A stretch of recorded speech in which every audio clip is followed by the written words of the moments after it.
আসসালামু আলাইকুম, শুভ সকাল। কেমন আছেন সবাই? আজকে একটি ব্লগ শেয়ার করতে যাচ্ছি, যেটা হচ্ছে পুরোটাই কিচেন টিপসের উপর থাকবে, আর সাথে একটা রেসিপি শেয়ার করব অবশ্যই। তো এখানে একটু সকালবেলা আমি স্কুলে গিয়েছিলাম, স্কুল থেকে সরাসরি বাজারে চলে যাই ছেলেকে স্কুলে পৌঁছে দিয়ে।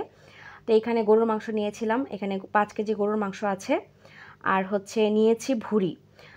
একটা গরুর মোটামুটি পুরোটাই নিয়েছি, শুধু ওই যে চিকন যে একদম লতগুলো থাকে, যে ভুঁড়িগুলো থাকে, সেগুলো আসলে খুবই কম নিয়েছি। ওরা হচ্ছে জোর করে ওইটুকু দিয়েছে, বলছে যে আসলে মানে আমি পুরোটাই নেওয়ার কথা বলেছিলাম, কিন্তু ওই যে চিকনগুলো দেখতেই পাচ্ছেন উপরে যেগুলো আছে সেগুলো চিকনগুলো খুবই ঝামেলা পরিষ্কার করা। তো তারপরেও জোর করে দোকানিরা আসলে দিয়ে দেয়। তারপরে এদিকে দেখেন এই যে কি ভাবে সব কিছুই তারা পরিষ্কার করে দিয়েছে। এখন যে প্রসেসিংটা করতে হবে সেটা হচ্ছে গরম পানি দিয়ে পরিষ্কার করতে হবে।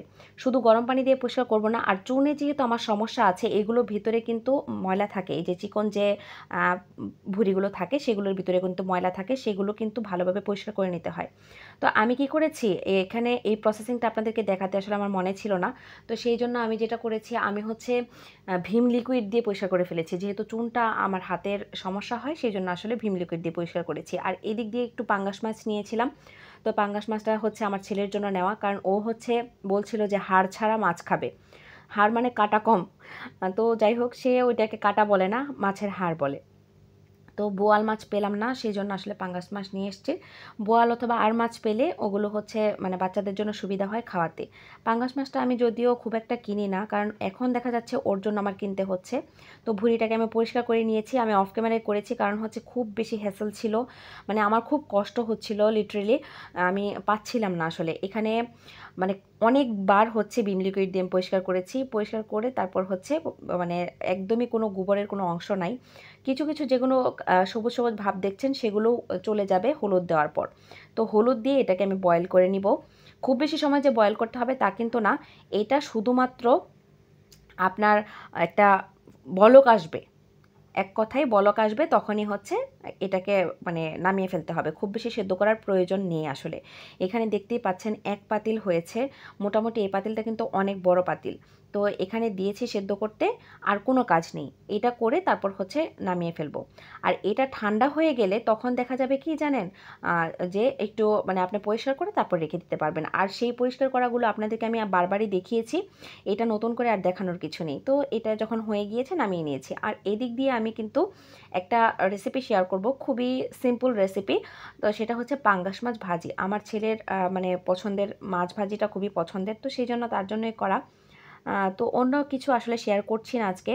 আর আরও একটা মজার খাবার আপনাদের সাথে শেয়ার করব, না টেনে অবশ্যই দেখে নেবেন।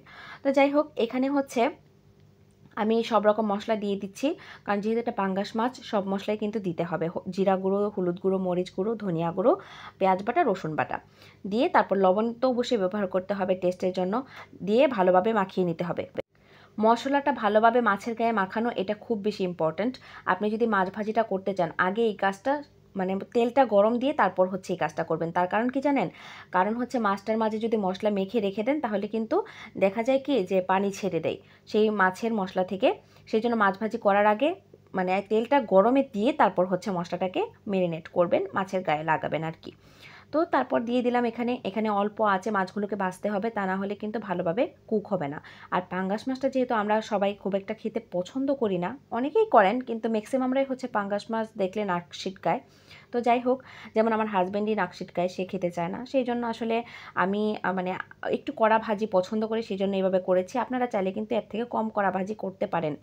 তো যাই হোক, আমি মাছ ভাজি নামিয়ে নিলাম। আরও একটা স্পেশাল খাবার করেছিলাম, সেটা হচ্ছে চিকেন তেহারি। তেহারি খাবারটা কিন্তু আমার ছেলের খুবই পছন্দের খাবার। বিরিয়ানি বলেন, তেহারি বলেন, এগুলো আমার ছেলের খুবই পছন্দের খাবার। তো এটা তার জন্য করেছিলাম, সে খুবই এনজয় করে। তো তার পছন্দের খাবারগুলো যখন তার সামনে দেওয়া হয়, সে মানে এত খুশি হয়, তখন আমার রান্নার সার্থকতা আসে আসলে।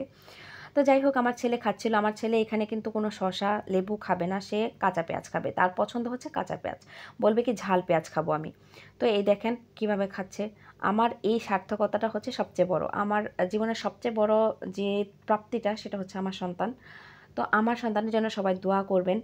ওর জন্য আমি অনেক পরিশ্রম করি আসলে, ওর জন্য রান্না বাড়ার প্যারাটা বেশি নেই। যদিও আপনাদের ভাইয়া এটা খুব একটা পছন্দ করে না, এগুলো রিচ ফুড খুব একটা খেতে চায় না, তারপরও আমার ছেলের জন্য করতে হয়। আজকের মতো এই পর্যন্ত। আল্লাহ হাফেজ।